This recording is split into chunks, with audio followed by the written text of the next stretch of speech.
sensation of taste. So next is sensation of taste. How come we are going to identify that which food, the whatever food we are taking, and what is the taste behind that food? So that is with the help of taste buds, that is also known as gustatory sensations. And these taste buds are almost 10,000 in number in adults, and it is more than 10,000 in children, and very lesser than 10,000 in old age. They are ovoid in shape with diameter of around 50 to 70 micron. Next is where they are present. So they are present in the form of papillae, in epiglottis, in palate, and pharynx, as well as proximal part of the esophagus. In papillae, they are divided into three types. First one is filiform, next one is fungiform, and next one is circumvallate. So first, filiform papillae, that is present on the dorsum side of the tongue, in the middle of the tongue, the lining which divides the tongue into two halves. First one is left side, and next one is right side. In the center of the tongue on the dorsum side, these papillae are present. Next one is fungiform. They are present at the anterior part of the tongue and the lining of the tongue, that is fungiform. Next one is circumvallate, which is present on the posterior part of the tongue in a very in inverted V shape. So this is how it is present. All the papillae are present in the whole tongue in different size as well as shape. Next one is, these taste buds are formed by the different types of cells. These cells are known as taste receptor cells. Almost around 40 cells are present in the taste bud, which are of especially epithelial cells. Also, there are some supporting cells which are present in the taste bud too. Next one is, how many types of cells are present in the taste bud. So almost there are 4 types of cell are present in the taste bud. First one is type 1, type 2, type 3, as well as type 4. So type 1, that is known as sustentacular cells, which are supporting cells. Next one is type 2, the function is yet not known. Next one is type 3, taste receptor cells. That means these cells are responsible for the sensation of taste. And last one is the basal cells, that is type 4, that also has the function of supporting cells. So if we consider this as the taste bud, it is formed by the different types of cells. Now first one, all of these cells contain small villi. These are cilia which opens into the pore, that is known as taste pore. Next one is, they also have the nerve fibers attached to them, and these nerve fibers which take the impulses from tongue to the brain as in the form of afferent nerve fibers. Now type 1 cell, type 2 cell, and type 3 cells, they all contains the small microvilli. So these are all the small microvilli present in them, which opens in the epithelial covering of the tongue and which forms the taste pore. So taste bud which forms the taste pore. Next one is the cells, the type 1, 2, 3, 4. They all of them are formed as well as surrounded by epithelial cells, and their neck. So these are all the neck which are attached to one another.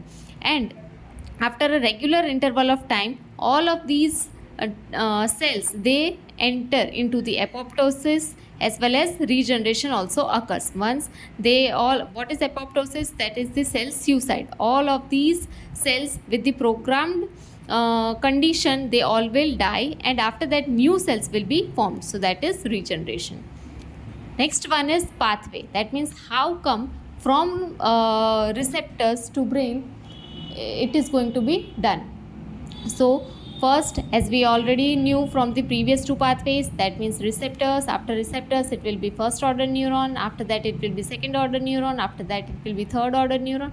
And last one, that is the taste center, which is present in the cerebral cortex.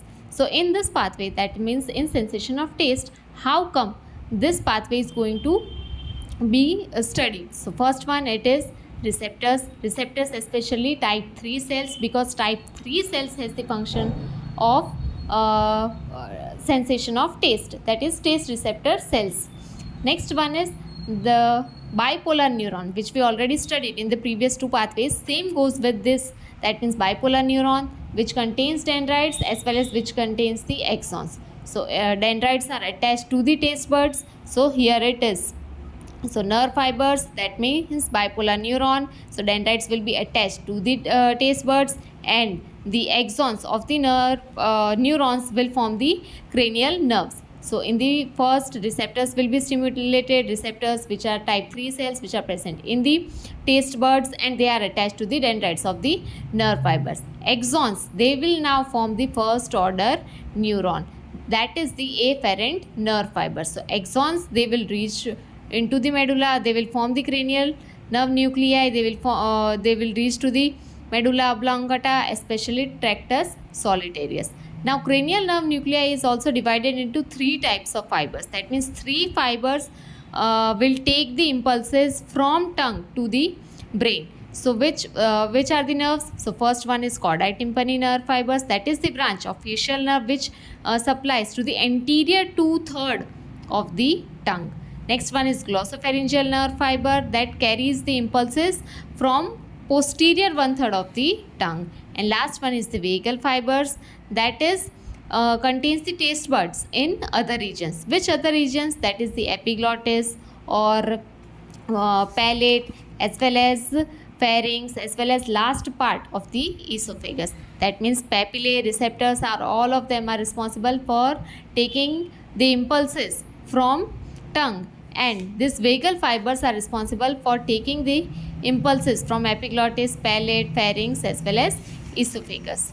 Next is second order neuron. So we already studied that after reaching to the medulla oblongata, it will form the second order neuron. In medulla oblongata especially, that is tractus solitarius. From tractus solitarius, they will form the medial lemniscus, and after that they all will enter into the posteroventral nucleus. Now this posteroventral nucleus is present in the thalamus. So from thalamus it will form the third order neuron. So in thalamus it is cerebral cortex, especially in the parietal lobe. So in parietal lobe taste center is present. So if we consider parietal cortex, that is the opercular insular cortex, which contains the lower part of the postcentral gyrus and receives sensations from face. That means for the sensation of taste, there is no special place for in the cerebral cortex. All of these sensations will be received by the parietal cortex, which also has the sensations from face. That means anytime when you touch your cheeks, when you touch your face, so you will get the impulses from the with the help of these cranial nuclei, which we already studied. And these same nuclei, this same nerve nuclei is also responsible for the sensation of taste. Next one is which taste sensations. So first one is sweet, salt, sour, as well as bitter, and umami. Umami, that means to feel delicious after eating any food. That means in some of the dishes, as for example in Chinese food, Ajinomoto is used. So the purpose of adding that Ajinomoto is to make you feel more delicious about that food. So that is the purpose of umami, to make you feel more delicious about that special food. Next one is applied physiology. What if any kind of injury or degeneration occurs to the nerve fibers, then it may lead to the loss of sensation of taste. So first, that is ageusia, that means loss of sensation of taste. Next one is hypogeusia. Hypo, that means decreased. So decrease in taste sensation. As for examples in old age, when the taste sensation or taste buds are reduced, then it may result into loss of taste sensation. Or as for example in cold, cough, coryza, the person loses the taste. Next one is taste blindness, that is the genetic disorder.